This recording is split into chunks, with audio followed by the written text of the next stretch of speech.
This is a man with no nose on his face. This is his dog. This is a true story of how this man caught a flesh-eating bacteria from his dog licking his face. This is a simple act with a pet dog that so many of us experience every day. The health authorities, including the CDC in the US, have said that a case like this is rare. But, is it really? Or, is this a case of a growing danger that most people just are not aware of, but that for some reason that has not received the attention it deserves to be given in order to keep people safe? We took time to dig into this story. We looked beyond what had been reported about this case in media such as CNN, People magazine, and Fox.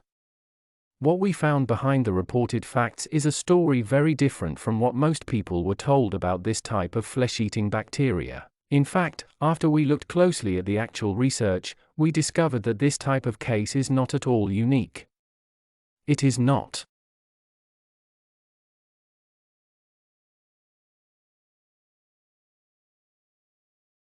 Hi, and welcome again to our channel. You're among the 1% of people who actively seek to learn fact-based information important to their health and longevity. Thank you for watching. We can only continue to produce these videos with your support. So, before we get started, don't forget to hit that subscribe and like button. No, this type of flesh-eating case is not so rare. The frightening truth is that it may be in the process of becoming far more common than any of us ever imagined or feared. We in fact were shocked to learn that there are many cases, in the United States, Europe, and around the world. A growing number of these strange cases have started popping up, where flesh-eating bacteria is being transmitted from dogs. We needed to know how is it possible that something like this can happen? How does a household pet dog encounter flesh-eating bacteria in the first place? Why is this type of case happening more and more around the world? Why aren't more people aware of the danger? How can this kind of news just exist out there, without more alarms going off? As you will see, there is far more underneath this story than you might think. Now, let's dig into the facts. The man's name is Greg Manchufel. The time is May of 2018. Greg is a 48-year-old house painter who lives in West Bend, Wisconsin, a town of about 30,000 people nestled along the banks of the Milwaukee River with his wife Dawn. Greg and Dawn live a simple and happy life, centered around taking care of their home and spending time with friends and family. Greg likes riding his motorcycle on weekends. But his favorite pastime is taking care of his affectionate pit bull dog Ellie. One day in May of 2018, Greg and his wife went to a birthday party. They had a good time. During the party, Greg played with several of his friends' dogs. Then Greg went home and he and Dawn carried on the patterns of their normal days, working and enjoying their home and each other. It was a good life. They weren't rich, but they had everything they needed. And they were happy. Then, suddenly and without warning, everything changed. It had been 4 days since Greg and Dawn had gone to the birthday party. Greg noticed that he had caught what he thought was the flu. He had never been a sick man. At first, in fact, he brushed aside his wife Dawn's worries. This little flu would pass, Greg knew. But it didn't. For days into the flu, Greg noticed that his face and arms started to turn red. He felt a heat all over his face. This was no normal flu. The redness started to spread all the way down his arms. Then it spread to his legs. Greg, like most men, usually rode out an occasional cold or even flu, without ever going to a doctor. But this was different. What the heck is going on? Greg wondered, now for the first time, himself worried. This change, this redness, just didn't feel right. This time, he decided to listen to his wife. They headed to the hospital in Milwaukee, the nearest big city to their small town. When the doctors saw Greg, they didn't know what was going on either.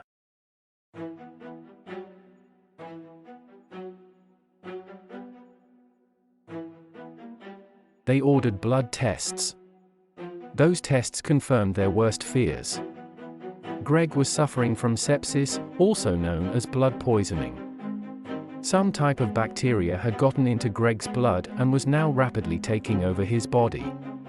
With each beat of his heart, more poisoned blood was being pumped into his arms, legs, lungs, brain.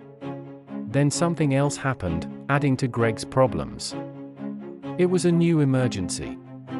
In addition to the sepsis, the doctors detected that some of Greg's arteries had developed tiny clots, a condition called disseminated intravascular coagulation. These clots had shut off the blood flow to all of Greg's limbs. To their horror, the doctors realized that these limbs had developed gangrene. They had a life or death decision to make with Greg. Amputate his legs and arms, or he would die. The decision Greg faced was a terrible choice. What historians call a Hobson's choice, where either way you will face a terrible fate. But there is really only one thing that you can do. Greg looked into the black abyss of death. This is what he had to choose from: death, or the horror of living life as a quadruple amputee. Take the arms, take the legs. Do whatever you need to do. Save my life, he told them. And with that, the doctors started to perform the terrible deed. They had to start cutting. They had to act fast. First, they cut off his left leg, then they cut off his right leg, both below the knee, they cut off both his hands, then his forearms, and then, one last cruel consequence of the bacteria, they even cut off most of his nose. What Greg endured is nothing less than a torturous ordeal. What had caused it? How did something this terrible happen to a simple man? The answer is it started with a dog's lick. All of this ordeal, all of this horrible, cruel, senseless, bloody, mutilating ordeal, where a good, simple man lost his arms, legs and nose, where he had to say goodbye forever to all of the life he once knew, all of it started with a simple lick from a dog. A lick.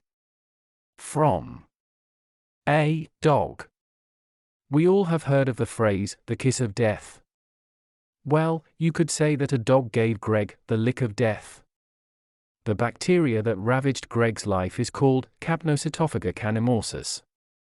According to the National Institutes of Health, the name comes from the Greek word kapnos, which means smoke.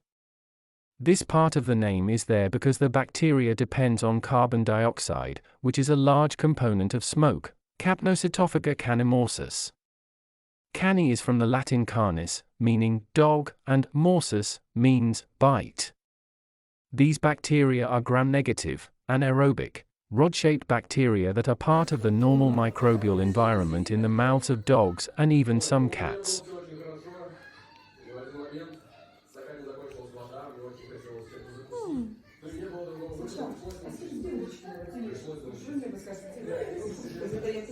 Because the name of the bacteria is long, in this video we will sometimes call it simply capno. Capno is quite common, and has been detected in 74% of dogs, according to the Centers for Disease Control and Prevention. Even though capno lives in a dog's mouth, it does not make them sick. It is only dangerous to humans. According to the CDC, infections such as the one that took Greg's limbs are rare. But are they? Is this a one-off case? Or, are we not being told the whole truth? We did some digging to find out just how rare these cases of flesh-eating capno are. Here is what we found. Capno has been causing cases like this for years all around the world. There is evidence that the cases are either being reported more or that the number of cases is growing. Here is an example. Here is a study of capno and the devastating emergencies it creates.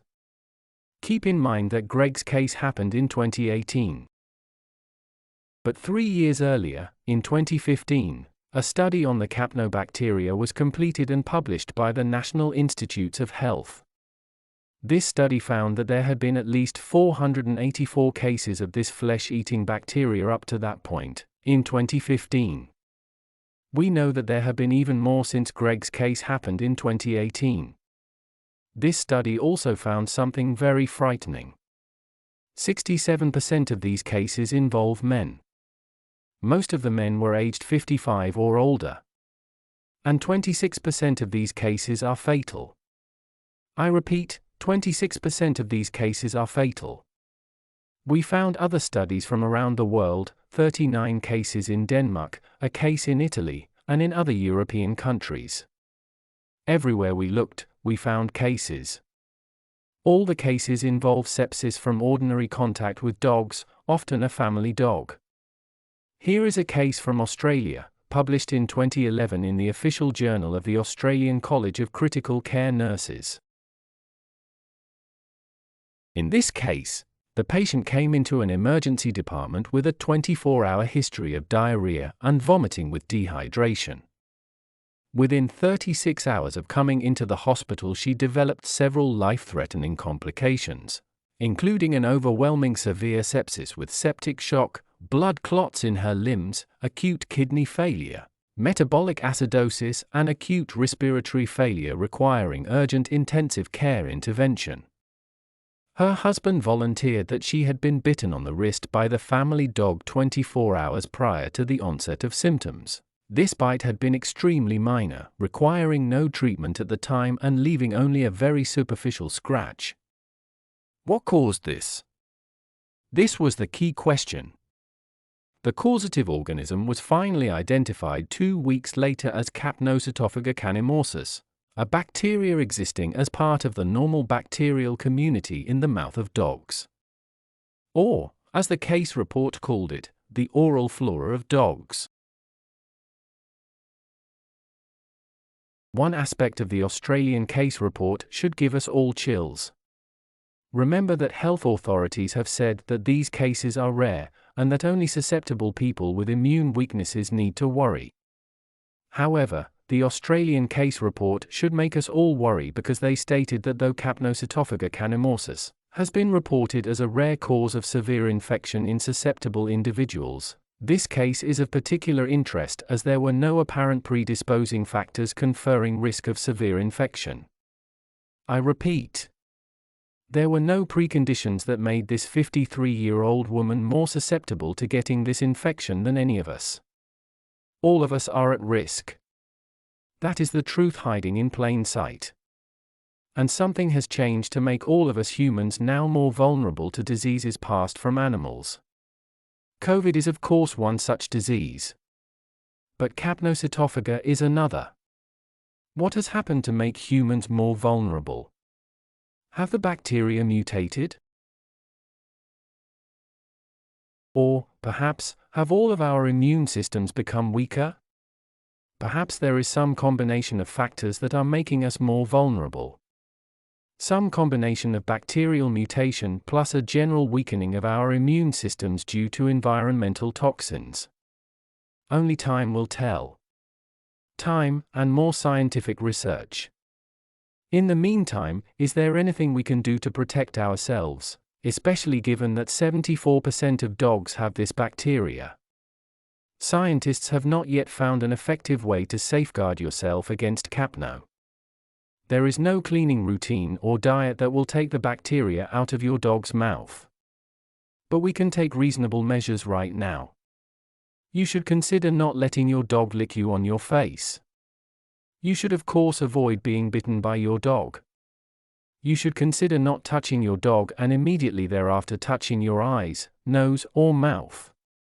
Touching your eyes, nose, or mouth lets the bacteria enter your body. Thank you for watching today. With your encouragement, we'll keep bringing you more stories that will improve your day and hopefully spark your curiosity. Subscribe to this channel and we'll make sure to keep you posted on any new developments. And as always, remember to get informed, stay informed and stay safe. See you next time.